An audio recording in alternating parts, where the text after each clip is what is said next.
Hey guys, and welcome to another video. I've been pretty busy, but over the past few months I've been making a few changes to the MR762, and today I wanted to make a video and go over some of those changes and explain some of the changes that I want to make and some of the experiences I've had along the way. So one of the biggest changes that I have made and is currently being made is this. Now, if you will recognize this, it is the adapter for the OSS HXQD mounts. So if you're not familiar with OSS cans, they were the ones shaped like octagons, and they had no baffle design, and it was kind of a design that people were a little reluctant to get because it took apart and there was a lot of parts to it, and if you didn't put it back together, there would be problems. But OSS made some changes, and they made a one-piece design, and it is a QD design rather than like a direct thread. And so this is the adapter for that suppressor. I did buy that suppressor. I did buy the HXQD 762, and it is the can that is being used on the M110A1, and it is the can that H&K recommends for their rifles. Now, one of the things I will explain, and I'll go ahead and show a clip of me using an AAC SDN6 can on this rifle, and I will explain some of the problems that I had. Alright, MR762 suppressed. That's a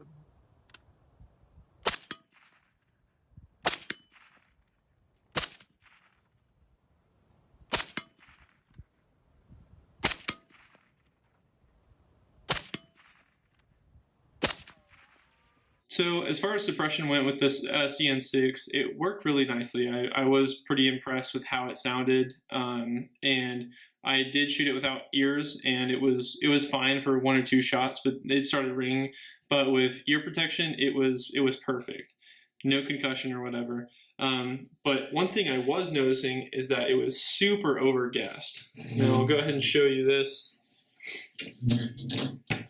So when I was shooting suppressed with the SDN6, when I would hold it like this, shells were nicking my hand, like shells were hitting my hand.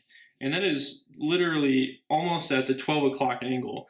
So if you notice anything about that, the overgassing chart, that is extremely overgassed, and that's kind of one of the designs of the 417 and 416, but it was not something that I was okay with because I didn't want it to like damage anything, and being overgassed can wear down parts.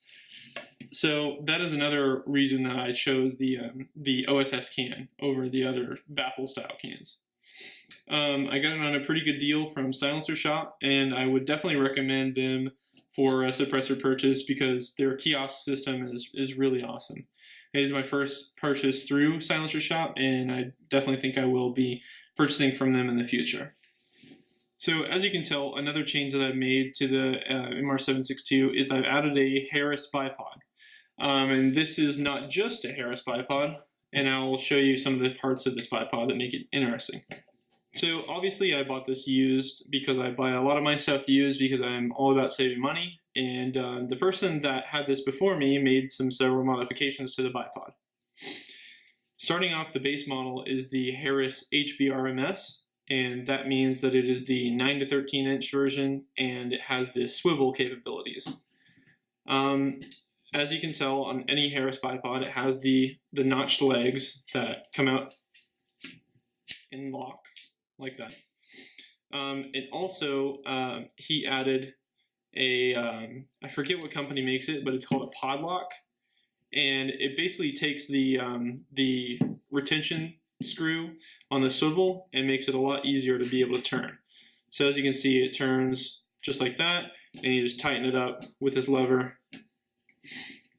And it's just a lot faster way to engage the swivel lock. And up top, it has the QD mount made by LaRue, and it's just a lot easier.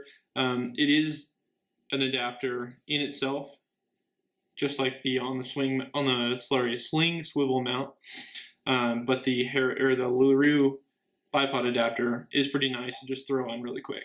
Another thing that I've added to the MR762 is the Vickers, Blue Force Gear Vickers Sling.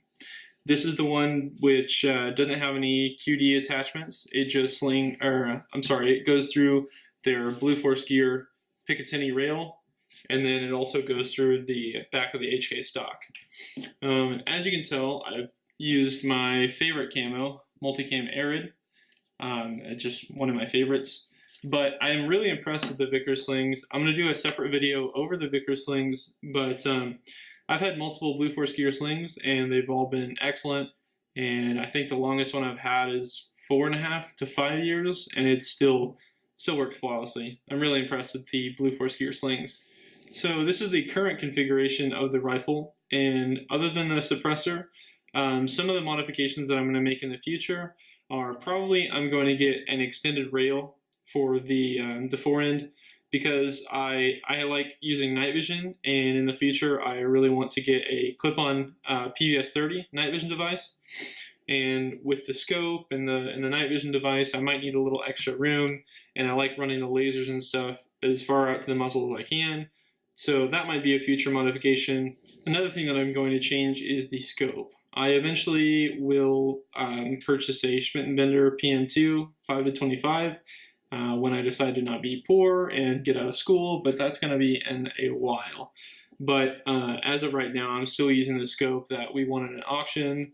It's a Minox. It's a 2-10 by 50.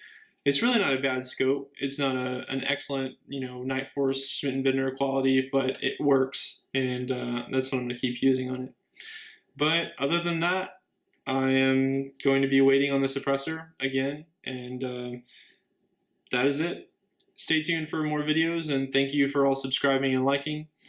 So I just wanted to say thank you for all the people that subscribe and watch my videos regularly. I know I don't post very often, and I know my videos aren't the quality of people like Rantham and Black Rifle and all them, but I just wanted to say thank you to all the people that are subscribing, and I look forward to the growth of the channel and doing more videos as time permits.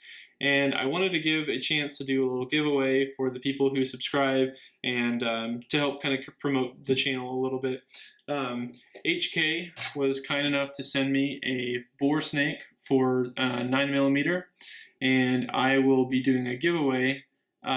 Just below, like the video and comment that you're in, and maybe comment something about your favorite firearm, something firearm related, tips for the channel, you name it. Just go ahead and leave a like, subscribe, and I will be doing a giveaway in a month for the H&K 9mm bore snake. Thank you all for watching, and I will see you guys next time.